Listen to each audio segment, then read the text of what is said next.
Olá, sejam muito bem-vindos ao podcast que eu gosto de chamar de Sinceramente, o nosso momento de reflexão semanal e o meu diário de pensamentos. Hoje a gente tá num ambiente um pouco diferente, porque a vida é louca, gente, não tem muita explicação não. Hoje é uma reflexão daquelas, assim, que tipo, eu não sei se vai fazer sentido pra todo mundo, mas eu tava pensando muito em memórias. Esse tópico todo me gera uma certa melancolia, e eu vou explicar, né, por quê. Te incomoda também não lembrar certas fases da sua vida? Eu sempre tive um incômodo de não conseguir lembrar exatamente de tudo. Claro, né? Eu acho que quando a gente é criança, a gente nem tem muita noção desse conceito de memória. A gente só tá vivendo, quer saber qual vai ser a próxima vez que a gente vai brincar, sei lá. Mas parece que, de alguma forma, é sempre passado pra gente essa vontade de lembrar dos momentos importantes. E aí se torna natural. Lembrar, relembrar, você ouve a história dos seus pais, dos seus tios, dos seus avós, de familiares. É engraçado porque essas histórias familiares eu ouvia com um encantamento enorme, como se fosse um filme, sabe? Eu não sentia que era realidade, eu sentia que eram contos que eu ia conseguir ver na tela de um cinema. Eu lembro vividamente das histórias da minha mãe parecerem totalmente um capítulo de série pra mim, por exemplo. E mesmo sabendo que eles eram meus familiares, desde que eu comecei a minha vida, eles sempre foram só isso, entre aspas. Eles foram meus familiares. E conforme eu fui crescendo, eu fui meio que viajando nessa ideia de que, meus familiares viveram uma vida inteira antes de me conhecerem, antes de eu chegar aqui. E aí, conforme eu fui me aproximando da fase mais adulta, aquela música do Legião Urbana começou a fazer sentido pra mim. Você culpa seus pais por tudo, isso é um absurdo, são crianças como você. E eu lembro de escutar essa música assim, mais jovem e tal, mais jovem, porque hoje eu sou uma idosa, criança mesmo, e eu não conseguia entender, sabe? Eu ficava tipo assim, sei lá, só ouvia a música e dane. Mas hoje eu realmente entendo essa letra porque você começa a entender que seus pais não são super-heróis, não são salvadores do mundo, não são figuras imagéticas de perfeição, são pessoas. Foram uma vez crianças como você. Então, apesar da ideia parecer distante, os meus pais também tiveram, né, toda a sua vida antes de me conhecer, antes de eu chegar. E é interessante pensar como eu também sou um marco na vida deles, entendeu? Eu sou um marco na vida de duas pessoas. Eu também fui um acontecimento na vida. A minha própria vida eu não sabia que era isso, mas pra eles foi uma coisa que marcou, uma memória que provavelmente eles nunca vão esquecer. E eu penso muito comigo quais são as memórias que eu nunca vou esquecer, quais são os marcos da minha vida. Os pais também, né, tiveram traumas, tiveram faltas, tiveram momentos incrivelmente felizes, tiveram todos os marcos, tiveram todas as fases que a gente passa hoje em dia. Então é como se a gente tivesse quase um códigozinho de macete assim na vida, porque ele já vai te explicando tudo. E aí quando você é muito criança, você acha isso meio chato, ou às vezes você não entende direito, mas conforme você vai chegando na fase mais adulta, você vai entendendo que faz todo sentido, né? Eles vão te dando uns toques que não são tão absurdos assim, que parecem absurdos às vezes, mas não são tão absurdos, porque fazem muito sentido, porque eles já viveram aquilo. Seus pais já foram crianças apegadas aos seus bichinhos e crianças que viam desenho e se babavam de papinha ou de comida. Pensar nisso por si só, pra mim, não faz o menor sentido. Eu sei que cientificamente faz sentido, mas tipo assim, sabe? Eu não entendo esse conceito, assim, completamente. E o mais interessante de pensar é que essas crianças que eles eram, por exemplo, sei lá, sua mãe, seu pai, sua avó, seja quem for a pessoa que você tem como figura materna, essa pessoa que assistia desenho ou que brincava, sei lá, de pipa, lentamente foi ganhando cinismo. Acho que conforme a gente vai chegando na fase adulta, a gente vai ganhando esse cinismo em relação à vida. A magia vai ficando um pouco ofuscada. Então eu acho que é muito importante lembrar dessa época pra poder resgatar essa sensação de magia mesmo. Mesmo que seja dentro dos desenhos, mesmo que seja aonde tinha essa sensaçãozinha de caramba, isso aqui é novo pra mim. Quando é que foi que eu parei de acreditar nas coisas? Quando é que foi que eu comecei a ficar assim? E é óbvio que vão ter respostas extensíssimas e muitas questões, mas o ponto é essa sensação de, seja juventude ou de abraçar o medo, principalmente. Eu acho que é muito interessante. Porque quando a gente é criança, a gente valida muito as nossas emoções, né? Conforme a gente vai crescendo, que a gente vai aprendendo que isso talvez não seja o mais benéfico e produtivo de acordo com a sociedade, mas assim... Acho que é muito interessante tentar resgatar isso na nossa infância, assim, essa validação dos nossos sentimentos. Sobre essas memórias, eu lembro que eu me assustei muito quando eu não consegui lembrar os meus últimos, sei lá, 6 aniversários. Teve um dia que eu parei e eu fiquei tipo, tá, mas qual foi o meu aniversário de 18 anos? E eu consigo te dizer mais ou menos, sabe? Eu vejo que tá meio corroído, assim, pelo tempo, né? Pela falta de armazenamento aqui na cabeça, né? Que a nossa cabeça é o computador que uma hora vai jogando fora, que não servem mais, entre aspas. Então, É natural que a gente vai esquecendo. Mas eu lembro que isso me causou essa sensação toda, que é base dessa reflexão. É engraçado porque algumas memórias pra mim já parecem sonhos, sabe? Tem uma fase que eu morei em outro lugar e tudo mais. Gente, eu juro, parece muito mais um sonho do que uma memória. E aí é por isso que eu fico feliz em registrar. É muito doido, porque tem coisas que eu nem lembraria se eu não tivesse registrado. E eu acho que principalmente as fotos, os vídeos ajudam muito nisso, porque é o mais próximo de uma viagem temporal que a gente consegue. Realmente ver de novo aquilo só dessa forma. E às vezes nem passa a sensação que você tá buscando, né? Você quer voltar fisicamente lá, reviver aquela sensação naquelas circunstâncias, mas não dá. Então, o registro eu acho que é muito importante nesse lugar, assim. E aí eu acho que entra no dilema, né? E aí, a gente registra tudo, então? Porque a gente quer lembrar de tudo, a gente quer lembrar de cada detalhe, a gente quer mostrar pros nossos filhos, ou seja pra quem for, pros nossos amigos, mais no futuro. A gente quer ter esses momentos de relembrança. Então, e aí? A gente vai ficar gravando tudo o tempo todo? Será que a gente tá fadado a sermos todos youtubers que registram tudo o tempo todo? Tudo precisa ser guardado? Tudo pode ser guardado? Eu tendo feito cinema, né, minha paixão por filmagem, registrar momentos e transformar isso numa forma de storytelling, né, no caso de narração, de contagem de história, é algo que é minha paixão, né? Sou completamente apaixonada, então eu sou bem suspeita pra dizer. Eu acho que é aí que eu me contradigo nesse tópico, por quê?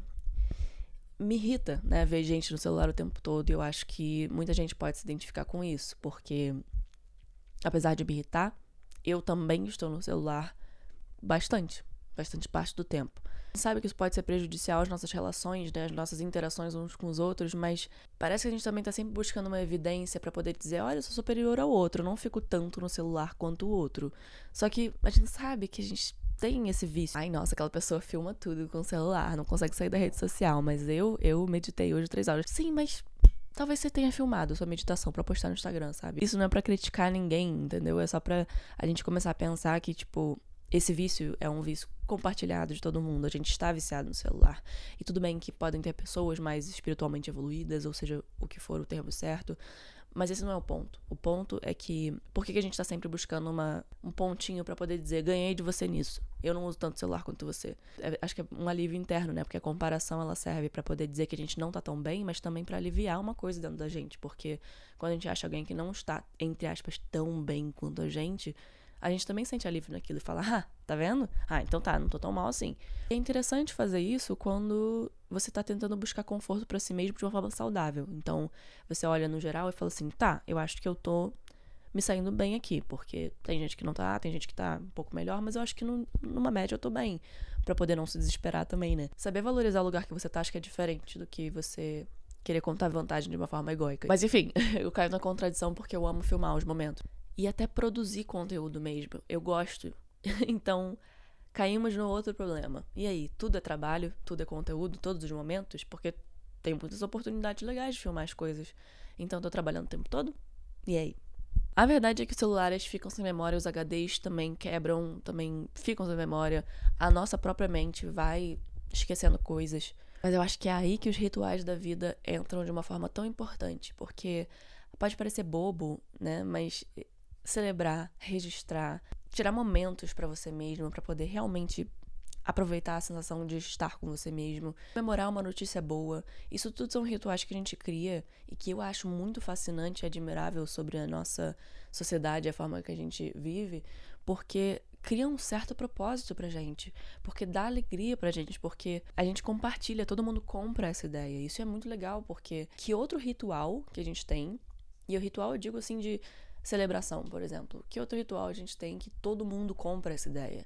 E é muito legal saber que na nossa sociedade tem coisas que todo mundo compra, porque foi a forma que a gente estabeleceu. Então, aniversários, a gente já sabe que vai ser uma data importante e especial pra aquela pessoa, provavelmente. Tem gente que não liga, mas enfim, vocês entenderam. Isso é muito legal, da comunidade, da coisa de compartilhar uns com os outros e realmente tá todo mundo integrado naquilo. Então eu acho sim que relembrar é muito importante como parte de construção da sua história, pelo menos eu gosto muito disso. Eu adoro esses momentos em que eu consigo viver através das fotos ou dos vídeos, enfim. Tem momentos que eu sei que nunca vão voltar e é muito bom poder revivê-los, mesmo que dessa forma, entendeu? E eu acho que, digamos, mesmo que se eu voltasse pro lugar que eu penso na minha cabeça, uma fase que eu tava num lugar tal, Mesmo que eu volte pra esse lugar hoje em dia, já não vai ser a mesma coisa. Talvez tenha um prédio que foi demolido e agora é uma casa. Talvez tenham menos árvores, normalmente. Acho que é mais fácil ter menos árvores do que mais árvores. Mas talvez alguém tenha plantado uma árvore. Talvez aquele lugar já vai estar todo diferente. E mesmo que tudo tivesse exatamente igual, se eu voltasse pra esse lugar, eu estaria diferente. Então, é realmente a beleza do tempo, eu acho que é uma coisa tão bonita, que cura tanta coisa, que faz com que as coisas tenham uma progressão natural, mas ao mesmo tempo, é isso, nunca vai ser acessível de novo. E aí mora a minha melancolia, porque eu gostaria de acessar aquele lugar, daquela forma, daquela versão minha, porque só pra reviver mesmo. Eu acho que como uma viagem, sabe? Pegar um avião e ir pra uma fase da minha vida. Eu gostaria muito de fazer isso. E também poder fazer isso com os olhos de hoje, porque, nossa, quantas coisas que eu não teria aproveitado mais no momento, se eu soubesse, né? Que aquilo ia passar. Porque na hora eu não me dei conta que era tão importante quanto era. Enfim. E é engraçado, porque parece que se entender como igual aos seus pais é um portal pra muita coisa. Você começa a realmente ter mais empatia por eles, também começar a entender o que você quer e o que você não quer pra você, aprender de fato com essas histórias que eles te passam. E você vai pegando esses macetes, assim, e você vai pegando esses novos macetes pra poder... Os seus próprios macetes, na verdade, pra poder entender como é que você avança nas fases do jogo. Então eu acho que tem uma coisa muito bonita nessa fase adulta, que eu nunca tinha experimentado antes, óbvio, porque eu só tô nela agora, mas... nesses últimos anos, né? Mas ela tem me colocado nesse lugar muito, muito valioso pra mim, que é realmente valorizar as coisas. Não é, tipo, só olhar e pronto, porque eu acho que isso é muito uma coisa da fase mais infantil ou adolescente, que você olha e você meio que subestima e não sabe direito. Eu acho que conforme você vai ganhando mais experiência, você vai entendendo que, sim, são momentos passageiros, sim, eu preciso valorizar isso, sim, isso é muito importante pra mim. Olha que legal. A gente tira mais momentos, eu acho, pra poder... valorizar essas coisas. E se não tira, eu acho que é um exercício muito interessante pra se fazer, porque... E não num lugar de, eu tô tão grata por isso, e não tá de verdade, mas realmente olhar e falar, peraí que eu preciso absorver isso aqui. Porque a gente tá sempre absorvendo as coisas ruins, né? Quando acontece alguma coisa, a primeira coisa que a gente faz é largar de mão e falar, que merda, tá vendo? Isso aconteceu. Nossa, não acredito, minha vida é um lixo, lá, e começa a entrar numa espiral péssima. Agora, quando acontecem coisas boas, a gente celebra 2 minutos e daqui a pouco tá pensando no próximo problema. Então... é um exercício muito importante, sim, pra começar a igualar, sabe? Dar chance também pras coisas boas terem a sua importância, a sua devida importância que merecem. Assim como as coisas ruins também vão ter, enfim. Esse episódio não é um incentivo pra você ficar melancólico ou pra você, né, parar de relembrar porque isso traz melancolia. E nem pra parar de registrar, porque eu acho que isso faz parte da nossa sociedade hoje, né? Tipo assim, o celular existe e ainda bem que existe. Ainda bem que a gente pode registrar, ainda bem que a gente pode olhar pras coisas. Mas eu acho que é tudo sobre o equilíbrio, o famoso, né? Não tem resposta certa ou errada. Além disso, eu acho que se existe um equilíbrio, por que não tirar vantagem das coisas boas que a tecnologia oferece? Mas também sabendo que ela pode trazer essas coisas negativas e ficar de olho. E eu acho que essa beleza também de cada fase da nossa vida é um capítulo sendo fechado, encerrado, um capítulo de um livro que acabou. Então agora a gente pode seguir pro próximo. E sobre essa ansiedade toda que se gera, é interessante pensar que a gente nunca sabe o que vai acontecer, a gente nunca soube o que ia acontecer, na verdade. Então essa ansiedade de, eu não sei qual é o próximo passo. Tá, mas quando é que a gente teve certeza de qual era o próximo passo? A gente nunca soube. Então, assim... a gente viveu mesmo assim, a gente sobreviveu mesmo assim. A gente nunca vai saber qual é o próximo passo. A gente pode ter uma noção, a gente pode ter uma ideia, mas a gente não vai saber de fato qual é o próximo. Abraçar essa ideia também de entender, cara, a gente nunca sabe. A gente nunca sabe, a gente pode se planejar, acho que a gente deve, a gente pode sonhar, a gente também deve, mas saber de fato a gente nunca soube. E a gente viveu sem saber esse tempo todo, então não adianta a gente querer se colocar nesse lugar de eu tenho que saber, eu tenho que entender qual vai ser a próxima coisa, porque a gente nunca vai saber. Como eu falei. Então, tem ansiedades maiores que outras, tem questões de sobrevivência de fato, mas é isso, saber o que vai acontecer é realmente, na minha opinião, uma ilusão, assim, porque ter certeza a gente nunca vai. Então, uma coisa pode mudar de um dia pro outro. Então, eu não me apoio muito mais na ideia de, eu sei o que vai acontecer, eu tenho certeza. E às vezes até eu caio pro extremo negativo, que é eu não ter certeza de nada, então eu nunca me permito estar confortável ou feliz por uma situação. Então eu tô trabalhando nisso também, de entender que tá tudo bem eu ficar feliz por isso, tá tudo bem eu comemorar isso. E se isso mudar, tudo bem. Tipo, sei lá, se você pega um emprego e aí daqui a pouco, não deu certo e tal, também tudo bem você ter ficado feliz, tudo bem você ter contado pras pessoas. Às vezes parece que a gente fica envergonhado, né? E é chato mesmo. Imagina você ganhar um trabalho e depois perder, porra. Mas não colocar tanta vergonha onde não tem que colocar, sabe? Isso são circunstâncias da vida. E porque a gente tá acostumado a olhar pra isso de uma forma tipo, ah, meu Deus, que vergonha. Ai, não, sabe? Mas não é. Não é vergonhoso. E eu acho que esses rituais que eu falei são muito importantes pra gente conseguir valorizar de uma forma mais genuína, sabe? Celebrar sim, tipo, ai, besteira nada. Eu vou celebrar que eu tô mais um ano aqui, eu vou celebrar que eu consegui um emprego, eu vou celebrar que, sei lá, que hoje eu tô me sentindo bem, que hoje eu levantei da cama. Dane-se, pode ser coisas muito simples, mas é importante sim a gente se lembrar que, caramba, isso é legal. Caramba, vamos dar valorização pra uma coisa que é positiva. Não só pras coisas que acontecem que me insatisfazem, sabe? Acho que criar memórias e buscar o que te deixa leve, fazer essas celebrações, são 3 coisas simples que, quando elas são esquecidas, fazem muita falta.